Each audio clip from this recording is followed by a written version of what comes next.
தாய் தந்தையை மதிக்க பழக வேண்டும். அவங்களோட கோல் வந்தா உடனே மூத்துல பாஞ்சி போனை வைங்களேன் என்று சொல்ல வேண்டாம். அவங்களோட கோல் வந்தா நான் ஃப்ரெண்ட்ஸ் மார்களோடு பிஸியா இருக்கிறேன் போனை வைங்களேன் என்று சொல்ல வேண்டாம்.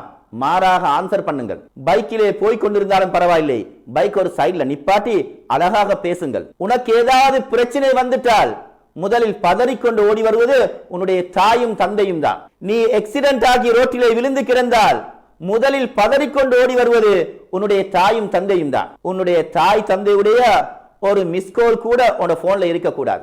அப்படி மிஸ்கோல் வந்திருந்தால் அடுத்த செகண்ட்ல கால் பண்ணி கேளுங்க. சங்கைக்குரிய அல்லாஹ்வின் நல்லடியார்களே, ஆனால் ஒரு காலம் வரும், அந்த நேரத்திலே உன்னுடைய தாய் தந்தையுடைய போன் நம்பர் உன்னோட போன்ல இருக்கும். ஆனால் நீ எங்கே என்று விசாரிக்க அவர்கள் உலகத்திலே இருக்க மாட்டார்கள், மன்னரையிலே இருப்பார்கள். நீ வேலைக்கு போய் வீட்டுக்கு வருவாய், பாடசாலைக்கு சென்று வீட்டுக்கு வருவாய், வீட்டிலே வீட்டு வாசலிலே சோஃபாவிலே உன்னுடைய தந்தை அமர்ந்திருந்து கேட்பார், ஏன் வாப்பா இன்றைக்கு லேட் என்று.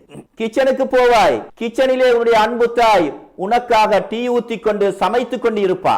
உன்னை கண்டவுடன் அளவற்ற மகிழ்ச்சி அடைவார், டீ குடிக்க சொல்லுவா, தின்ன சொல்லுவா. ஆனால் ஒரு காலம் வரும், அந்த நேரத்திலே நீ வீட்டுக்கு வருவாய், வீட்டிலே உன்னுடைய தந்தை அமர்ந்திருந்த அந்த சோஃபா அங்கே இருக்கும், ஆனால் உன்னை வரவேற்கின்ற உன்னுடைய தந்தை அங்கே இருக்க மாட்டார். கிச்சனுக்கு போவாய், கிச்சன் இருக்கும், உன்னுடைய அன்பு தாய் அங்கே இருக்க மாட்டாள். உனக்காக அல்லும் பகலும் பாடுபட்ட அந்த இரண்டு ஜீவன்களும் கபருடைய வாழ்க்கையை அனுபவித்துக் கொண்டிருப்பார்கள். உலகத்திலே ஒரு மனிதன், அதாவது அவன் முன்னேற முன்னேற அவனை பார்த்து சந்தோஷம் அடைகின்ற அந்த இரண்டு ஜீவன்கள் இந்த வையகத்திலே இருக்கின்றார்கள் என்று சொன்னால் அது அவனுடைய தாயும் தந்தையும் மாத்திரம்தான். அந்த இரண்டு ஜீவன்களை நாம் ஒருபோதும் மறக்க கூடாது. சங்கைக்குரிய அல்லாஹ்வின் நல்லடியார்களே, தாய் தந்தையை மதித்து நடக்கின்ற சில நல்ல பிள்ளைகளும் இந்த உலகத்திலே இருக்கத்தான் செய்கின்றார்கள். அமெரிக்காவிலே கூடைப்பந்து விளையாட்டு வீரர், அதாவது பாஸ்கெட் பால் வீரர் ஒருவரிடத்திலே கடந்த 2023ஆம் ஆண்டு மே மாதத்திலே ஒரு முக்கியமான ஒரு பேட்டி எடுக்கப்படுகின்றது.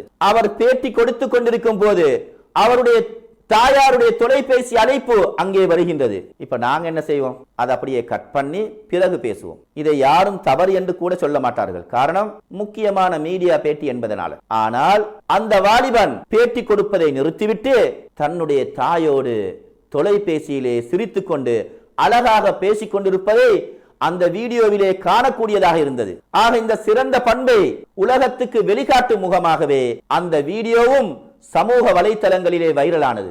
அதே போன்று கடந்த 2024ஆம் ஆண்டு ஜூன் மாதம் 27ஆம் தேதி என்னுடைய முகநூலிலே ஒரு வீடியோ ஒன்றை பார்த்து நான் அழுதுவிட்டேன். தாய் தந்தையை பார்த்து கொள்ள வேண்டும் என்பதற்காக வேண்டி தன்னுடைய பல்கலைக்கழக படிப்பை நிறுத்திவிட்டு வேலைக்கு போகின்ற ஒரு இளைஞனுடைய கதை, சினிமாவை மிஞ்சிய ஒரு உண்மை கதை என்றுதான் நாம் சொல்ல வேண்டும். களிமண்ணால் கட்டப்பட்ட ஒரு குடிசை வீடொன்றுக்கு போய் அந்த இளைஞனிடத்திலே பேட்டி எடுக்கப்படுகிறது.